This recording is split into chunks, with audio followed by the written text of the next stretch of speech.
Meus irmãos, a paz do Senhor Jesus, tudo bem com vocês? E aí, como vocês estão? Nós estamos muito bem.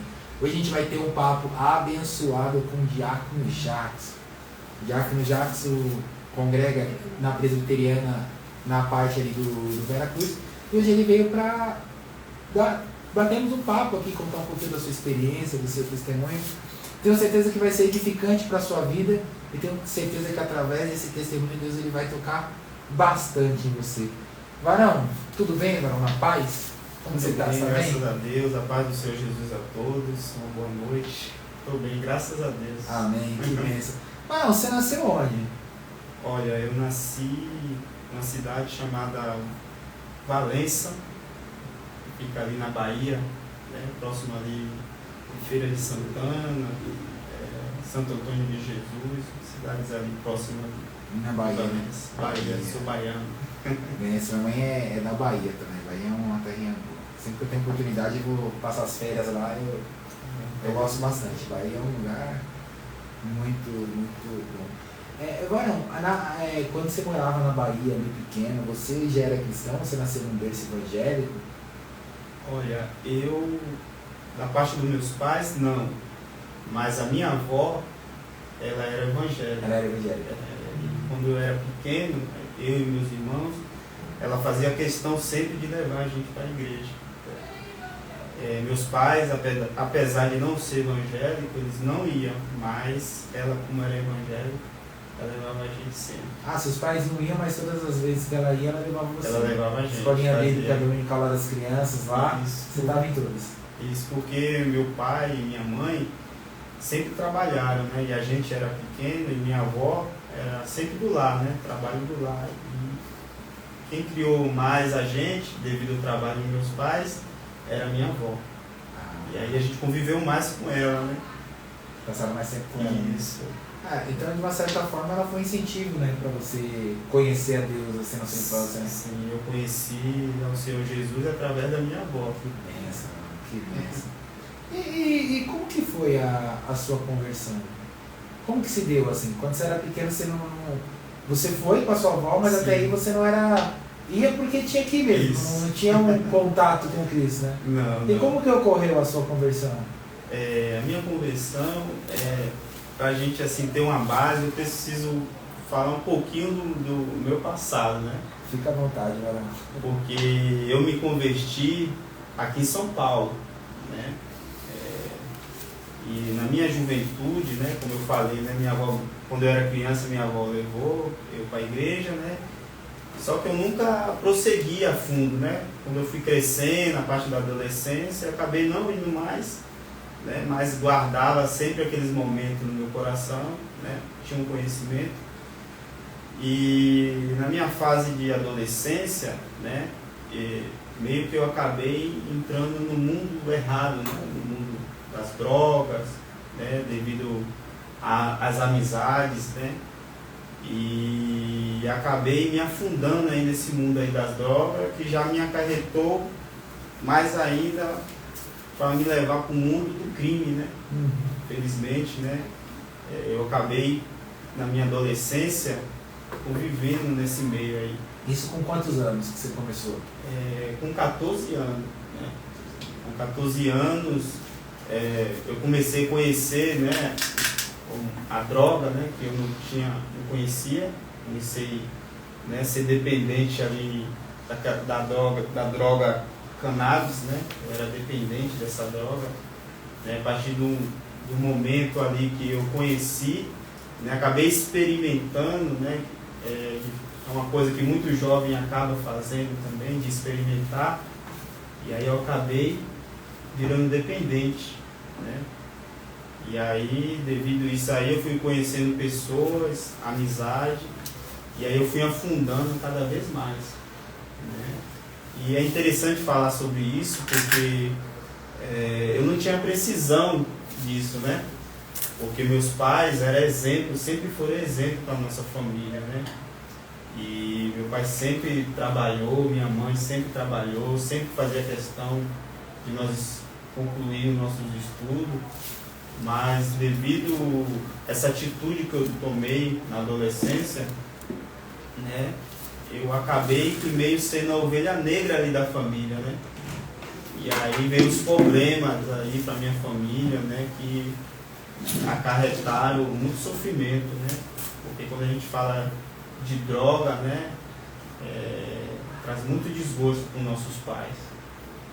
E meio que eu acabei, né, entrando, conhecendo, né, o mundo do crime, né?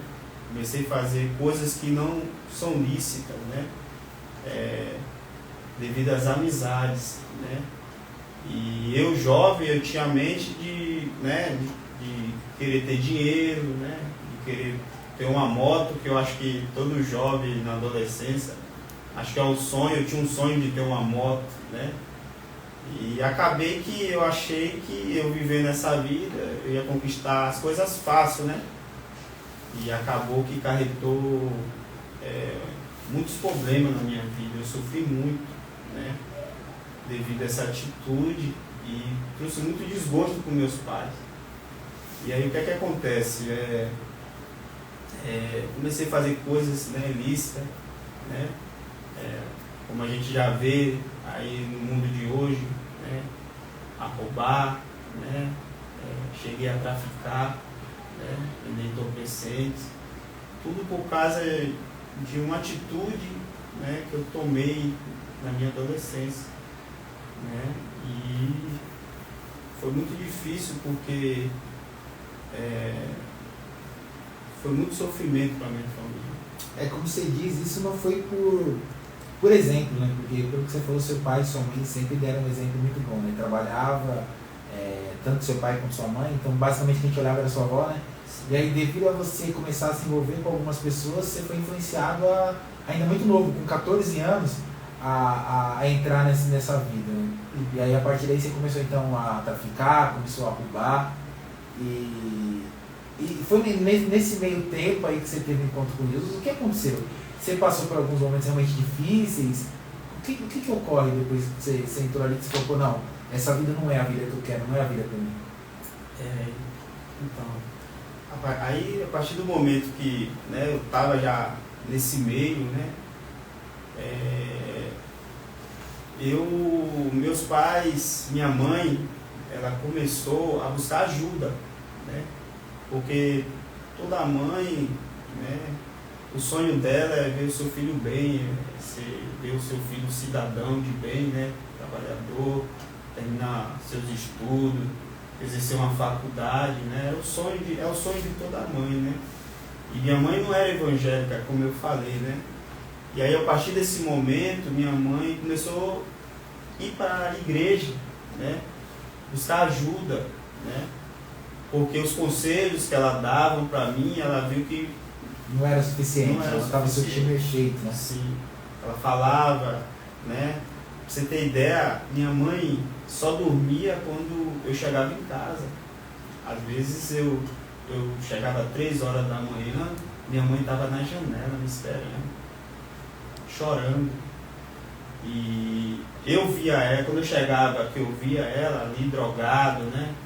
Ali eu ainda ficava bravo, mãe, por que a senhora não está dormindo? Era para a senhora estar dormindo, não falei que eu voltava, mas o amor de mãe a gente sabe como é. Quando você via sua mãe assim, você se sentia triste, assim? Você repensava a sua vida?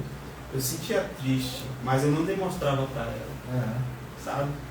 Quando estava na frente dela, eu demonstrava que estava tudo bem, né? Mas depois que eu saí ali, eu sentia a dor dela. Só que eu não queria sair daquela vida, né? Eu queria, na minha cabeça, conquistar ali meus objetivos. E tem também que, acho que isso tudo, de uma certa forma, traz um status, né, para o grupo de pessoas que você se sente ali parte, né? Pô, você tá fazendo isso e tal, aí que nem você falou, vou comprar uma moto e tal. Traz um certo status, né? Isso acaba iludindo, né, quem tá ali, achando que isso aí vai te levar para um caminho legal e tudo, mas depois de um tempo você percebe que é só uma ilusão, né? Só uma ilusão. E o que é que ocorre, né? No jovem e pessoas que estão vivendo assim, né? É muita coisa que atribui, né? O dinheiro, você ter uma posse de uma arma de fogo, né? Essas coisas aí que só traz destruição para a família, né? E ali no meio da rodinha ali parece tudo bom, tudo bem, mas é uma coisa ali que aprisiona mesmo a gente, né? Eu me sentia o super-herói, né? Quando eu estava ali em posse de uma arma de fogo, né? Eu achava que eu poderia fazer o que eu quisesse, né? Na minha cabeça, né? E ocasionou que eu sofri muitos livramentos, né? de morte, né? Porque a gente sabe quando a gente está nessa vida, ou é morte ou é cadeia, né? E foi o que eu vivi, né? Quando eu comecei a me afundar mesmo, né? E viver nessa vida aí, né? Eu me afundei tanto que quando eu vi eu já estava participando de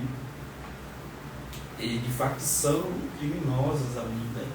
Você ter a ideia de uma coisa, você experimentar um cigarro, você já ser, fazer punch, fazer integrante de uma facção. Você ter um nível que uma coisa vai gerando, vai acarretando, você trazendo outra, você já está. Quando você vai ver, você está tão perdido lá que para você sair daquela situação acaba sendo até difícil, né? Eu queria sair, mas eu não tinha força, né? O status ali, a posição ali não me deixava sair. Todas as vezes eu queria ver minha mãe bem, não, vamos embora, vamos para uma cidade. Não, mano, pra quê? Não, vou ficar aqui. Eu continuava insistindo ali no erro, né? E o que é que aconteceu? Eu sofri muitos livramentos de morte, né? Nessa vida. Eu passei de morrer muitas das vezes, Júnior, sabe? De você estar ali na rua, daqui a pouco a polícia chegar atirando, você ter que sair correndo, né? Para você não morrer, né? Eu vi muitos colegas meus perderem a vida na minha frente, né? Pela vida ali que estavam vivendo ali também, né? E foi o que eu vivi, né? Eu cheguei a ser preso muitas das vezes, né? E aí que a gente vê quem realmente está do nosso lado, né? Porque eu achava assim, né? Não, é parceiro, é amigo. Mas quando eu caía lá dentro, quem ia me visitar era minha mãe, era o meu pai. E pense assim, sua mãe, seu pai, trabalhador, honesto, cidadão, entrar ali numa cadeia, que muitas das vezes ela entrar, e os policiais humilhando ela. Ah, seu filho é um vagabundo, seu filho é um criminoso, seu filho vai morrer, né? E a mãe ali, sabe? E aquilo ali me doía, sabe? E mesmo assim, é uma coisa assim, espiritual mesmo, que quando a gente falando assim, que o diabo tem aprisionado muitas jovens e destruído muitas famílias, né? E ali eu via, né, quem estava do meu lado mesmo era minha mãe, mas mesmo assim eu continuava persistindo no erro, né? Quem levava alimento para mim, amigo não levava nada para mim, não levava um miojo, né, que é o que entra ali, né? Uma bolacha, não, quem levava era minha mãe, ainda passando humilhação. Então, é uma coisa muito difícil, é uma coisa assim que é muito triste, né? Uma vida que eu vivi, eu sofri muito. E o que é que acontece? Eu fui preso várias vezes, cheguei a cair na penitenciária com 18 anos, né? Eu conheci o que era uma penitenciária, né? E é muito triste, né? E eu continuando no erro, né? Então, só que eu era um tipo de jovem que eu louvo a Deus pela vida da minha avó, porque a palavra fala, né? Ensina seu filho no caminho que se deve andar, e essa palavra se concretiza assim, porque por mais que eu fui pro erro, eu sabia o que era o certo, porque minha avó me levou à igreja e eu conheci o que era certo e o que era errado. Essa é a palavra que você aprendeu quando você era pequeno, então de vez em quando martelava na sua cabeça. Você está fazendo uma coisa errada, você está na criminalidade, traficando, roubando, mas de vez em quando vinha aquele peso na consciência que foi por conta de você ter um certo conhecimento de quando você era pequena, né? Sim. Às vezes martelava na cabeça. Às vezes quando eu fazia alguma coisa errada, até um assalto, muitas das vezes que a gente se organizava e fazia, cobrava em mim, ó, você fez, mas você está errado. E eu sabia que eu estava errado. E muitas das vezes eu pedia perdão em pensamento, eu falava assim, eu sei que eu estou errado, me perdoa. Mas eu de novo, errado e aí de novo. É meio engraçado, mas eu em pensamento eu falava, porque eu sabia que eu estava errado, né? E é interessante também que o evangelismo nos bairros carentes é muito importante, porque quando eu estava lá, muitos cristãos me evangelizavam, eu armado, com a droga, né, vendendo ali. E eu era o tipo de pessoa que dava ouvido, eu não rejeitava, eu fazia questão de ficar para ouvir o que ele estava falando, porque no meu pensamento eu falava, não, isso aqui vai ser livramento que eu vou tomar. E muitos amigos meus, vem os crentes ali, bora sair fora. Eu, não, pá, fica aqui, porque eles são servos de Deus. Então, dá ouvido à palavra de Deus, que muitas das vezes é um livramento que Deus vai dar pra gente. Então, a sua preocupação é se haver um livramento, né? Pô, daqui a pouco eu vou assaltar, né? Tomara que ele venha ali, falar que Deus está dando livramento. Como você falou, você já teve diversos livramentos. Tem algum que vem na sua cabeça, assim, que você fala, poxa, esse aqui, se não fosse realmente a mão de Deus, eu não estaria vivo? Teve alguma situação assim? Teve sim. Teve um livramento que, certa vez, teve uma troca de tiro, né? Lá no bairro, e eu acabei sendo alvejado. Essa troca de tiro foi depois do quê? De uma briga, confusão? É que lá na Bahia tem muitos facções, né, de bairros. Rivalidade entre bairros. E aí eu morava em um bairro e tinha outro bairro ali, e muitas das vezes quando se encontrava ali, acabava tendo ali uma troca de tiro, sei lá, um conflito. Né? E nessa que teve esse conflito, ocorreu que eu fui alvejado. Eu tomei um tiro, né, que perfurou meu abdômen aqui, parou, saiu nas costas aqui, nas nádegas. Agora imagina, tomar um tiro no abdômen e sair nas nádegas, imagina a situação. Realmente foi algo... E aí foi um milagre mesmo de Deus, porque... a partir do momento que eu fui alvejado, os próprios moradores ali do bairro me pegaram, colocaram em um carro, que eu nem sei de quem é, e me levaram para o hospital, né, para eu tomar um socorro, né, devido, né, porque eu estava já para morrer mesmo, né. Você estava acordado, né? Estava acordado. Você enxergou, percebeu tudo isso, não desmaiou em nenhum momento. Todo esse trajeto você foi lúcido. Fui lúcido, mas muito debilitado, né? E querendo dormir, né? Quando as pessoas falam o sono da morte, realmente quando você está morrendo ali, padecendo, deu um sono e eu queria dormir, né? Eu querendo fechar os olhos e ali o pessoal me animando, batendo no meu olho, não dorme, fica acordado, até eu chegar no hospital, né? E aí... Sentiu muita dor também? Muita dor. Dor e sono. Conforme a perfuração, o sangue, ele, em vez de ele sair para fora, ele estava circulando por dentro. Hemorragia interna. Dando hemorragia interna. E aí, graças a Deus, conseguiram me levar até o hospital.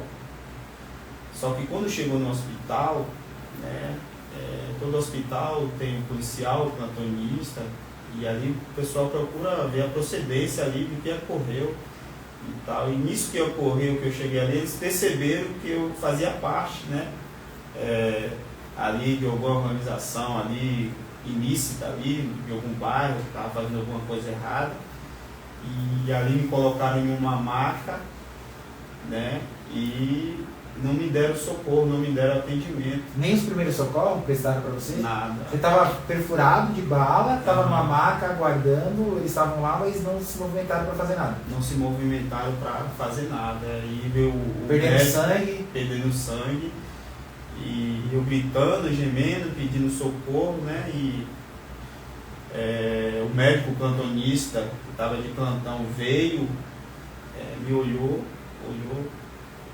manda para o Hospital Regional de Salvador. Que era longe, imagina. De Valença para o Hospital Regional são 3 horas. Ele falou isso sem prestar nem os primeiros socorros ali. Sem nenhum Então, socorro. Isso já para você morrer no caminho, presumo, porque você tomar um tiro que varou seu corpo, você tá perdendo sangue, tem uma hemorragia interna. Realmente é um milagre estar vivo, né? Sim, aí o que é que aconteceu? Meus pais, como eu falei para você, eles trabalhavam ali no hospital ali, né? De Valença. Minha mãe trabalhava de copeira e meu pai na lavanderia do hospital. Eles trabalhavam desde quando eu era garoto pequeno, muitos anos, 20 e poucos anos eu trabalhava lá.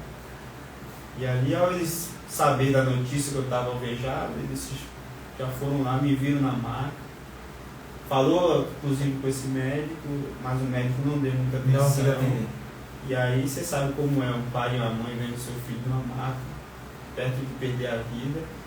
Eles fizeram o que puderam, né? Aí meu pai, como eu tenho muito conhecimento no hospital, com médico, meu pai foi até a casa de um médico que é chefe do centro cirúrgico lá, tem um certo conceito na época lá. O nome dele é até Dr. Renato, eu nunca esqueço o nome dele. Meu pai foi até a casa dele, meu pai praticamente se ajoelhou nos pés dele e pediu: salva meu filho. E aí eu digo que é um milagre de Deus, porque esse homem não estava em tempo de serviço. Estava de folga. Estava de folga. E ali vem um pai aflito ali, clamando por misericórdia ali, e vai lá e atende, eu chamando meu pai. Aí ele foi até o hospital e prestou o atendimento para você? Foi direto para o centro cirúrgico. Já mandou já me encaminhar para o centro cirúrgico.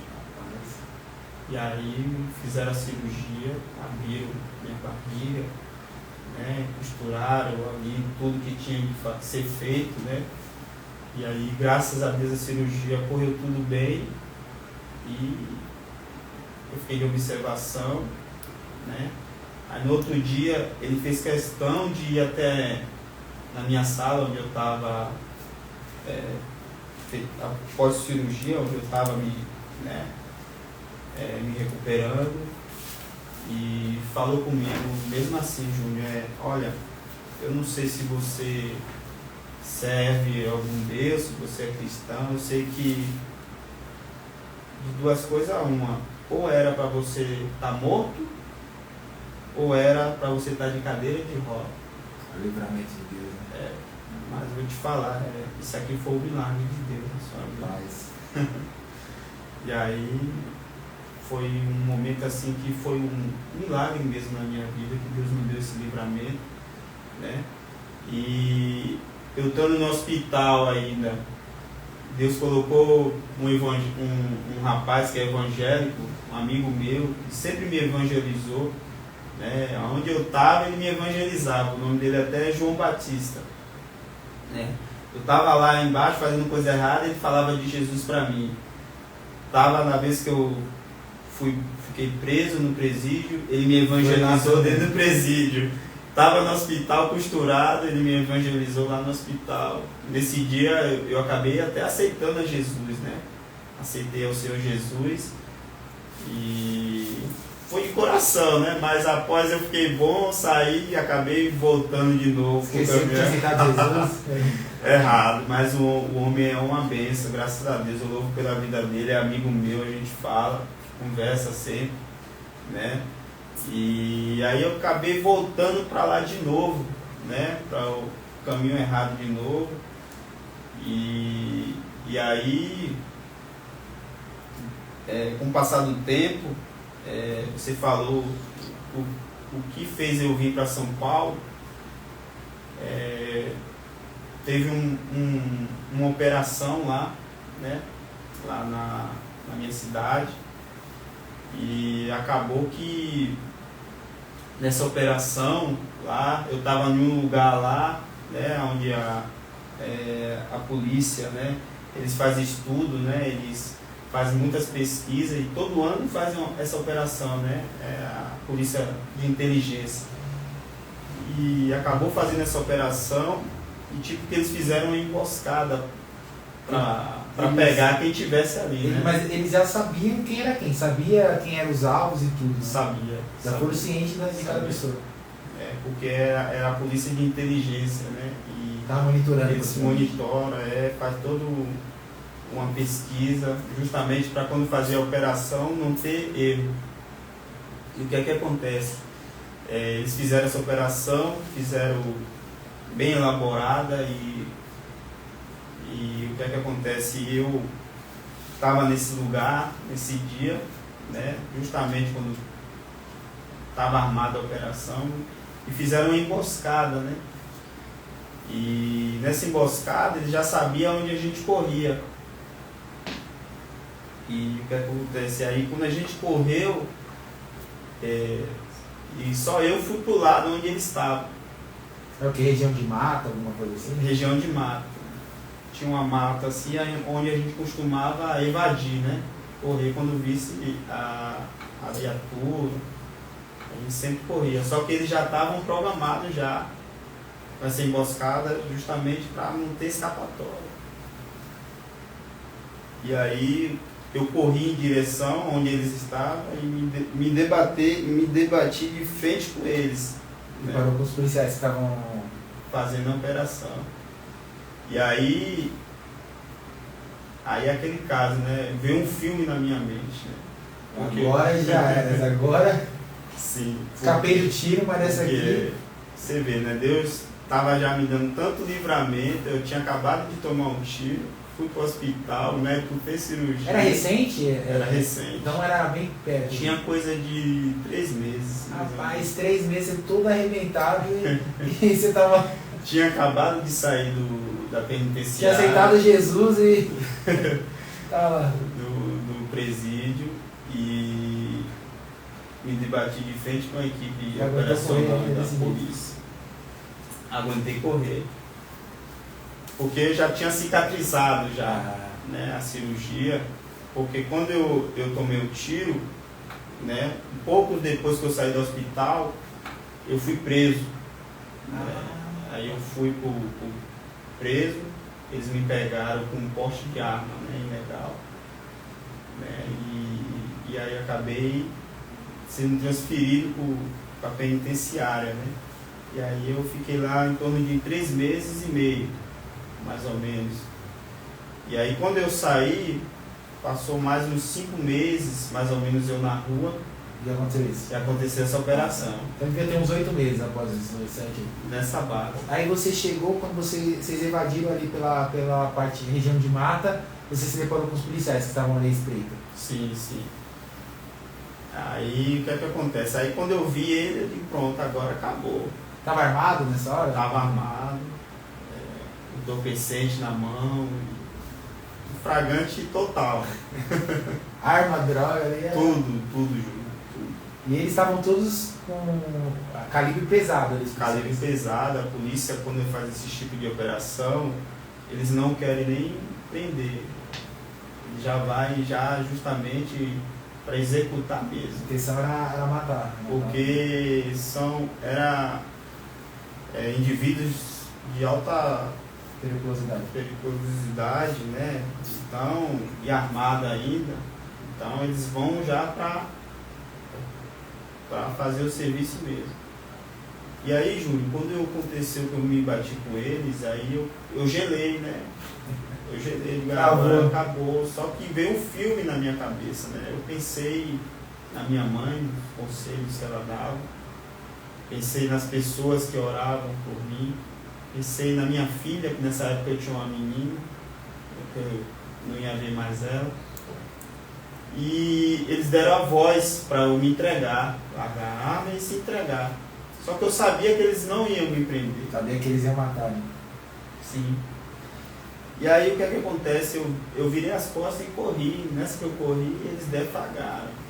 Mas nessa, quando eles deram a voz de prisão ali para vocês estavam próximos? Estavam distantes? Uma distância bem próximo mesmo, não tinha como eu escapar. Né? Aí você virou de costas, saiu correndo, os policiais que estavam ali todos começaram a te alvejar. Começaram a atirar. É que eles fazem um cerco, né? No lugar onde eu corri tinha uns 4 policiais. Do outro lado tinha mais. Cada ponto estratégico tinha um policial. Tinha um grupo de policiais. E no ponto que eu corri tinha 4 policiais, fortemente armados mesmo. Arma pesada mesmo, né? Que é a operação qual eles faziam, já vai com as armas especiais. E nessa que eu corri, eles começaram a atirar, né? Porque deu a voz, eu não atendi a voz, corri. E aí, Júnior, eu corri e só queria escapar, né? E ali foi muito tiro, Júnior, muito tiro. E eu corri assim, só pedi a Deus que não deixasse pegar nenhuma bala em mim. Aí nessa hora lembrou de Deus de novo. Você vê, né? Nessa hora a gente lembra de Deus. E eu corri, sei que eles atiraram, deflagraram, e aí, graças a Deus, eu consegui evadir pelo terreno e consegui entrar na mata. Corri. E aí eu acabei me livrando. Quando eu cheguei lá na mata, eu perdi tudo, perdi arma, perdi entorpecente, tudo. Mas o mais principal que eu não perdi foi a minha vida, cara. Era o mais precioso. Acertou algum tiro em você? Não acertou um tiro. Rapaz, você bateu de frente com os policiais, né? Treinados, né? Da inteligência. Todos armados, você falou que tinha pelo menos 4. Sim. Próximo deles, deram voz de prisão, você não acatou a voz de prisão, correu, os 4 te alvejaram e não acertou um tiro em você? Não acertou. É coisa de Deus, cara. Você vê quando Deus quer fazer milagre, o que Deus faz, né? O que Deus faz, né? Porque é pouco provável que não acertasse nenhum tiro, né? Coisa de Deus, né, mano?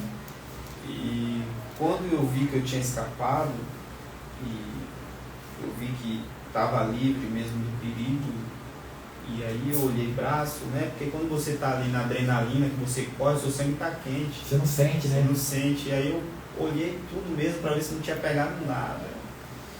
E aí, Júnior, eu olhei nenhum arranhão assim de bala. Eu me cortei todo, né? Furei pé, ralei, porque eu passou em arame, passei arame, levei tudo para tentar se livrar ali, né? E aí, quando eu cheguei lá, que eu olhei, que eu não vi que não tinha nenhuma perfuração de bala, aí eu vi ali, ajoelhei ali, e Deus falou assim no meu coração, ó, essa é a última oportunidade que eu estou te dando. Eu senti mesmo ali, eu vi que ali não era para eu ter escapado, eu vi que ali foi um livramento mesmo de Deus, sabe? E ali eu ajoelhei e agradeci a Deus pelo livramento. E na mesma hora ali que eu saí dali, eu peguei o celular, liguei para minha mãe, que estava orando por mim, que chorava por mim, e falei, mãe, arruma uma passagem que eu quero ir embora, eu quero sair dessa vida. Foi o ponto inicial para a minha conversão. Ali não foi ainda a conversão, mas eu falei para ela, eu quero sair dessa vida. Quero mudar de vida. Eu quero mudar de vida. E ali minha mãe, ela se alegrou, chorou.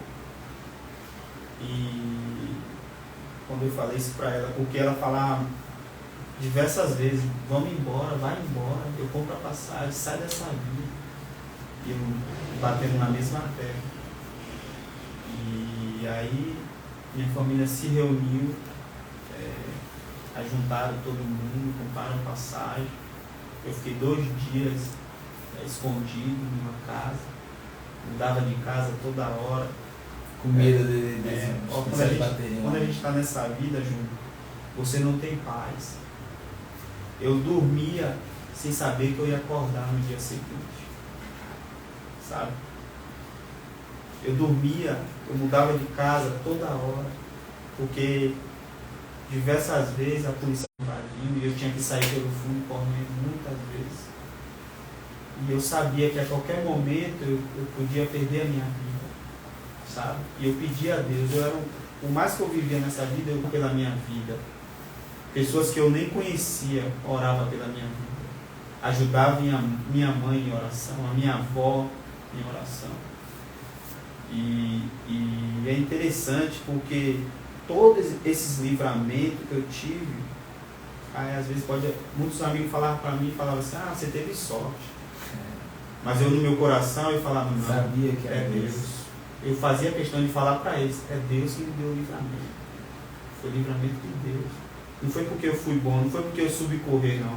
Foi Deus que me livrou. Ô Varão, aí, por exemplo, aí teve toda essa situação. Aí você ficou ali escondido uns 2 dias, eles juntaram dinheiro. Você já conhecia alguém aqui? Você já veio ou você veio sem conhecer ninguém?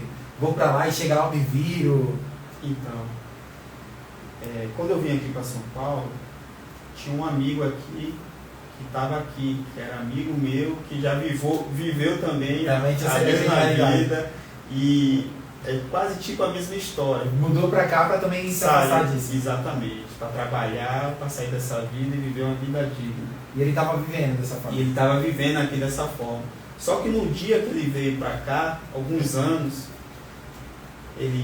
a mãe comprou a passagem, ele já tinha trabalho certo aqui para trabalhar, ele foi lá e conversou comigo e falou assim, Jacques, eu estou indo lá, mas eu quero te fazer uma proposta. Eu vou lá, vou trabalhar, depois que eu me estabelecer, se eu te chamar para você ir para lá, você sair dessa vida que você quer, eu olhei assim para ele e falei assim eu quero. Isso bem antes de toda essa situação. Bem antes de tudo isso acontecer. Aí eu falei, eu quero, então tá certo, eu vou te ligar, pode anotar. E aí o que é que acontece? Depois de acontecer tudo isso, eu tive esse livramento, eu falei com a mãe dele e ele ligou para mim e falou, Jacques, pode vir. Tá tudo certo aí. Porque eu tinha que sair o mais rápido possível dali. Não importa pra onde, você tinha que ir embora. Sim, porque se eu ficasse lá, Júnior, eu não estava mais vivo. Se eu estivesse lá na minha cidade, Valença, naquele mesmo ano, eu não estava vivo. Eu sabia que eu ia morrer. Eu sabia que a qualquer momento a polícia ia entrar e ia tirar minha vida. E aí, como eu te falei, minha mãe comprou essa passagem, a minha família juntou, eu não tinha nem o dinheiro para comprar passagem. Você vê que é uma vida tão miserável, é uma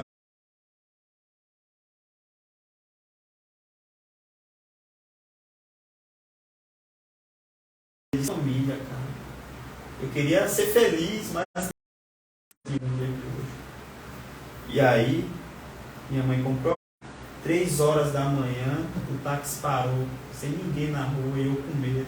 Com medo de sair até o táxi. Com medo de a polícia já saber, me entregar e tal, e o táxi ter me entregado, sei lá.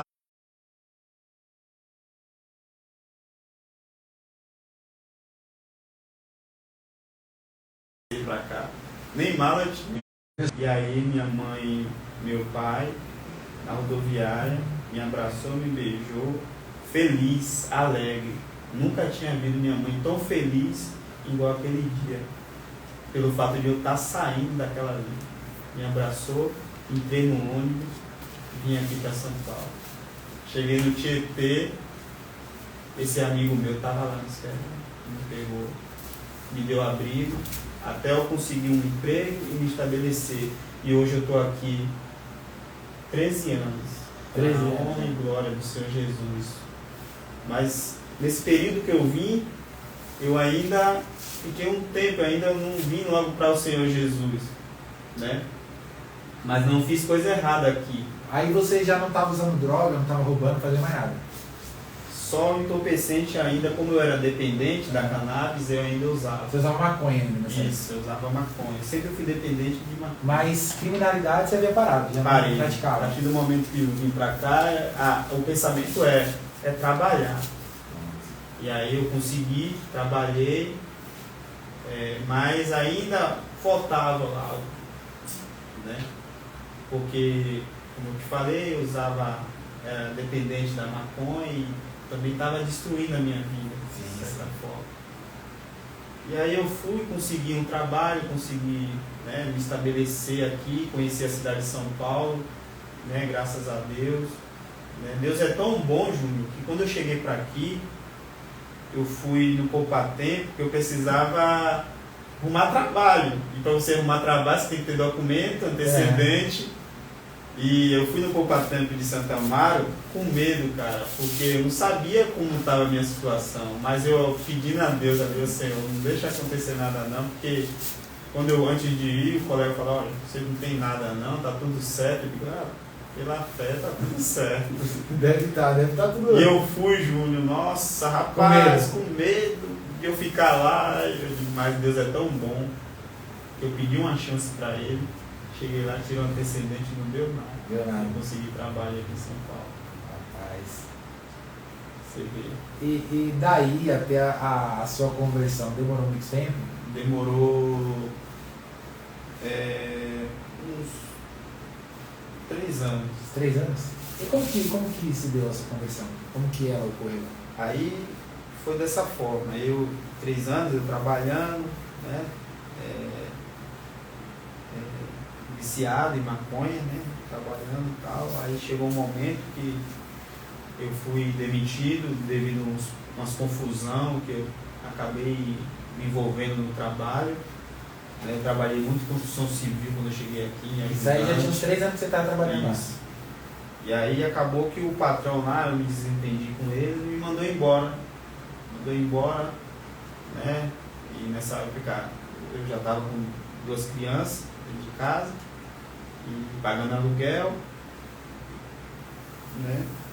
E aí eu fiquei pegando seguro-desemprego, tal, uns problemas dentro de casa e tal. E aí o que é que acontece? Aí a igreja aqui presbiteriana sempre faz um trabalho que é muito importante de evangelismo no lar.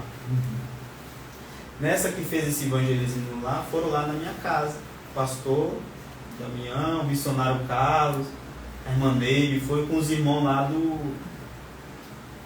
Vera. E aí eu não queria ainda. Eu digo, rapaz, os crentes vêm aí, eu digo, bicho, eu vou correr. Tentei correr, sabe? Aí eu digo, não, aí uma coisa assim fala no meu coração, fica. Aí, vou ficar querendo correr. Aí, querendo ir embora. Aí foram lá, fizeram o culto lá no lar, e aí falaram as palavras, e Deus começou a usar pessoas lá, falando do meu passado, que ninguém sabia, só eu e Deus, tudo que eu passei, das chances que o Senhor tinha me dado, das oportunidades que o Senhor tinha me dado, dos livramentos que Deus tinha me dado, sem ninguém saber. O Espírito Santo revelando ali para mim, é o que a palavra fala, é o Espírito Santo que convence o homem. E ali eu comecei a chorar, sabe, uma coisa que eu nunca tinha sentido, eu comecei a me derramar. E aí quando fez o apelo, o braço pesado assim, não queria nem que ele estivesse lá, e aí chega uma hora que a gente tem que se entregar, que é mais forte do que eu. E aí, Júnior, eu levantei a minha mão para o céu, entreguei a minha vida ao Senhor Jesus Cristo e estou servindo ao Senhor Jesus Cristo até o dia de hoje. Desde aquele dia você nunca mais saiu? Nunca mais eu saí da presença. Para quem não queria nem que os irmãos fossem lá, né, naquele dia. Teve momentos difíceis, sim, todo cristão passa, mas sempre com o Senhor, passando todas as barreiras, todos os obstáculos, orando, pedindo ajuda a Deus, porque o Evangelho é isso, é renúncia, é dificuldade, mas o Senhor sempre está com a gente para nos sustentar. No decorrer da sua caminhada, já no Evangelho, assim, já aconteceu alguma coisa que fez com que você esmorecesse um pouco na fé e ficasse meio, sabe, algo que você falou, meu Deus, se não for as suas mãos mesmo, eu não consigo resistir. Teve algum momento assim? Já passou por isso e você viu realmente que foi a mão de Deus que te sustentou? Cara, teve sim. Teve um momento, que, como eu te falei, eu tinha 2 filhos, casado, e a separação que quando ocorreu, e aí a minha cônjuge, na época, ela quis a separação, falou que não dava mais e tal, e aí foi embora. E levou os meninos. E aí foi muito difícil, Júnior. Eu digo, ali tem que ser crente, porque muito difícil. Quando eu chegava do trabalho em casa, que eu não via os meus filhos e tal, e vi que tudo aconteceu, foi muito difícil. Foi uma fase da minha vida que Deus me sustentou mesmo, me carregou nos braços, me deu força, que eu pensei em desistir, pensei sim, né? Porque quando você está ali arrasado, fragilizado ali, você pensa que tudo acabou, vem ansiedade, vem tudo, mas quando Deus começa a boa obra, Ele é fiel para concluir, né? E aí, graças a Deus, o Senhor, né, passou tudo que tinha de passar. Deus colocou uma pessoa hoje na minha vida, né? Hoje eu sou casado, né, com a minha esposa, a qual no momento difícil que Deus colocou na minha vida, e a qual que eu nunca imaginava que ia acontecer, sabe? Foi uma coisa assim que aconteceu naturalmente, né? Minha esposa, né, que eu amo demais, a Sheila, né, e Deus colocou mesmo na minha vida, né, minha intercessora, né, graças a Deus. E aí, cara, eu me senti realizado de novo, porque eu achava que estava tudo acabado e Deus vai lá e... Nossa, que não é assim. Realiza. Quando você pensa que já não tem jeito, Deus ele mostra que a última palavra é dele. Sim, né? Com certeza. E graças a Deus Ele tem me ajudado, me ajuda com meus filhos, né? Porque pai e mãe é para toda a vida, né? Claro. Apesar de ocorrer, né, a separação, ela optou a separação, mas graças a Deus a gente mantém o diálogo, a gente cumpre com nossos compromissos como pai e mãe, né? Sempre tá ligando, né? Procurando mandar as coisas necessárias que a criança necessita, né? E a minha esposa, a Sheila, me ajuda muito bem nessa questão dessa área. E foi um momento difícil, assim, que eu tenho, assim, que foi difícil e graças a Deus o Senhor me ajudou a superar.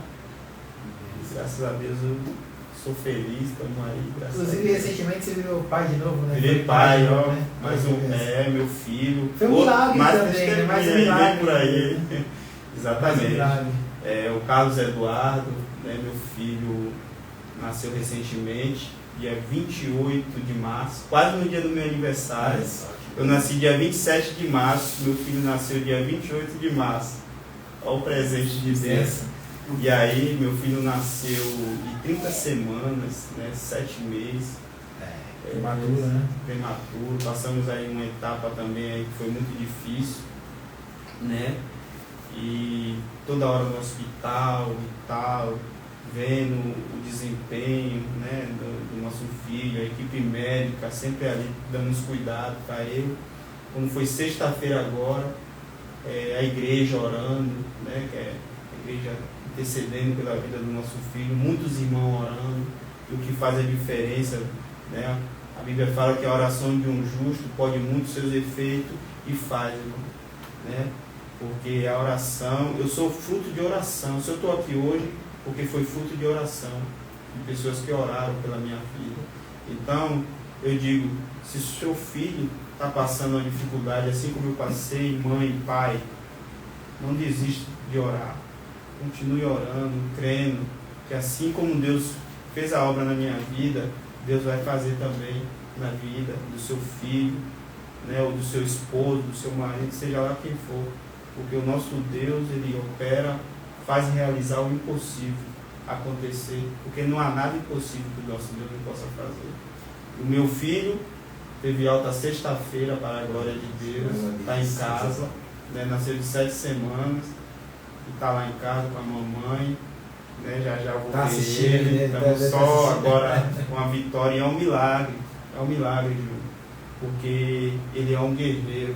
Não só ele, mas muitas crianças que estão lá na UTI, no OSIM, né, que nasce prematuro, né, é uma questão muito delicada, e estão lutando ali pela vida, né, e graças a Deus, eu louvo a Deus, e a gente sempre falava, Jesus, o Senhor é o oxigênio do nosso filho e dessa criança aqui, ele está respirando aqui com a ajuda do oxigênio, mas é o Senhor que é o oxigênio dele. Ele vai respirar sem precisar disso aqui. E hoje nosso filho está em casa. Mas ele é fiel. Graças a Deus. Deus é fiel. Se Deus falar que não vai, pode dar remédio, pode fazer o que for, não vai. Mas se Deus fala que vai dar certo, pode ser o problema que for, que não é superior à ordem de Deus. Diácono, com todo esse testemunho que você contou, que conselho você daria para talvez algum jovem que está assistindo, que esteja passando ou que passou por alguma coisa semelhante ao que você passou, né, envolvimento com criminalidade? Qual conselho que você daria para esse jovem hoje? Eu dou um conselho para ele sair o mais rápido possível, né? Porque a gente sabe, a Bíblia fala, própria fala, né, que há caminho para o homem que pareça ser bom, mas o fim é de morte. Então, meu irmão, eu te aconselho a procurar Cristo, ao Senhor Jesus, né? Porque assim como Cristo, Ele me deu vida, hoje eu tenho vida, hoje eu sei o que é vida de verdade, é viver na presença do Senhor Jesus. Hoje, como eu falei, eu não tinha paz, eu não conseguia dormir, ter um sono reparador, tranquilo, sabendo que nada ia acontecer. Hoje eu tenho esse sono, sabe? Porque você viver nessa vida, você não tem paz, você não tem descanso, toda hora você está preocupado, sabendo que o mal, qualquer momento, pode entrar pela porta. Então eu aconselho, procura o Senhor Jesus, entrega a sua vida a Ele, tudo Ele vai fazer, né? Porque o nosso Deus, Ele é o dono do ouro e da prata, né? O nosso Deus, Ele é abençoador, Ele é poderoso para abençoar. Hoje eu sou um homem abençoado, graças a Deus. Hoje eu tenho o meu trabalho, tenho a minha esposa, né? Tenho meus filhos, graças a Deus, né? O Senhor não deixa faltar nada, João. Então, a melhor coisa é você ser um cidadão de bem, viver uma vida digna, você poder entrar e sair em qualquer lugar. Porque, Júnior, eu não poderia nem ir no centro da cidade da minha cidade. Eu não ia mais. Chegou um tempo que eu não conseguia ir mais no centro da cidade. Porque eu tinha medo. Porque eu sabia, se eu fosse lá, eu poderia ser preso ou eu poderia perder minha vida. Então, irmão, não tem coisa melhor do que você ter sua liberdade e você entrar e sair, né?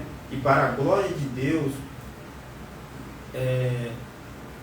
foi ano retrasado, eu voltei para a minha cidade, eu saí correndo.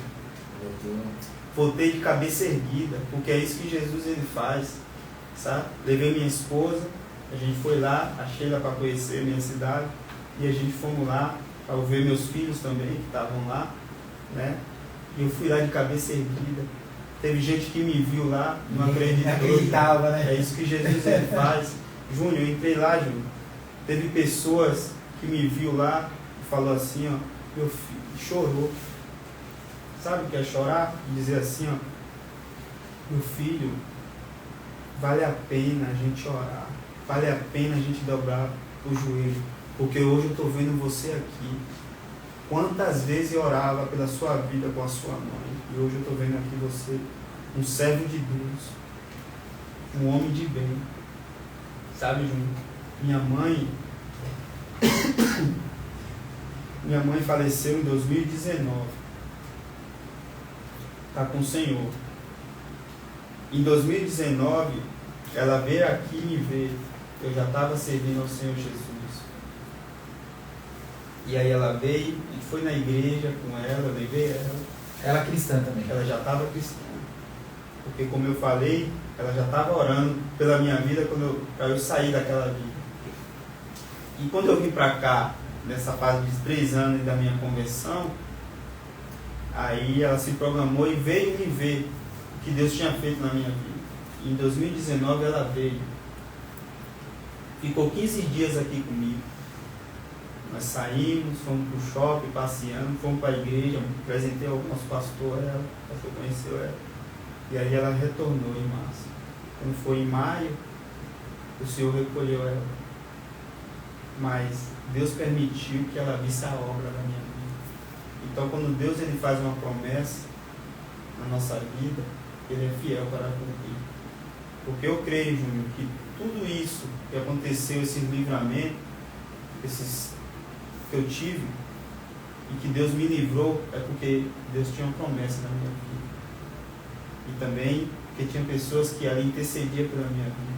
E hoje eu estou aqui, não para querer me exaltar, mas para que o nome do Senhor seja engrandecido e para que as pessoas venham saber que Jesus, Ele é fiel, Ele salva, Ele cura e Ele libera. E Ele vai levar nós para morar no céu. Graças a Em nome Deus. de Jesus. É uma honra, né? Você poder retornar para um lugar que as pessoas te viam como alguém que não tinha jeito, né? Aquele pau que nasce torto, que vai morrer torto. E aí você retorna para lá mostrando que o carpinteiro te endireitou. E que agora você já não é a mesma pessoa. Isso é algo sensacional.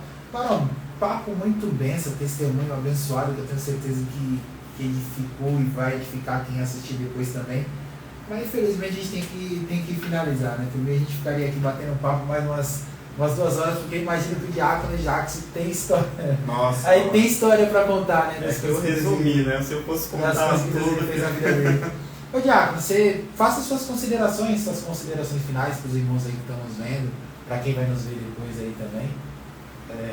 Quero dizer para os irmãos, né? Compartilhar, né? Esses testemunhos que são colocados aqui, né? E porque, irmão, o propósito é alcançar vidas. O propósito de tudo isso aqui é alcançar vidas, é alcançar família, né? É edificação da nossa vida espiritual com o Senhor, através dos testemunhos que o Senhor tem colocado aqui. Então, irmão, quero dizer, sempre confie em Deus, acredite no Senhor, né? E coloque tudo diante do Senhor, né? Sua confiança, sua expectativa, tudo diante do Senhor, porque Ele é fiel e Ele é poderoso. E no momento certo, conforme a vontade de Deus, Ele realizará o desejo e o propósito do coração de cada um de vocês. Em nome de Jesus. Bem, irmãos, que Deus abençoe grandemente a vida de todos vocês que nos acompanharam, você que posteriormente vai nos acompanhar, né, quando estiver no YouTube, que Deus abençoe ricamente a sua vida, né? Se você conhece alguém que passou ou está passando por alguma das situações que o Diácono compartilhou com a gente aqui, manda esse vídeo para ele, um testemunho para ele ver que Jesus pode fazer milagre, né? Como fez na vida do Diácono Jackson, que certamente por ele hoje não estaria mais vivo, né? Mas no momento em que o diabo queria ceifar a vida dele, que as atitudes dele estava direcionando ele para um buraco, veio as potentes mãos do Senhor e libertou. Deus, Ele é um Deus que ainda liberta. Então compartilha com alguém que esteja passando por essa situação, porque nós temos certeza que o mesmo Deus que operou na vida do Diácono Jackson é o Deus que também pode operar na vida dessa pessoa. Amém? Que Deus abençoe a sua vida ricamente. Deus abençoe.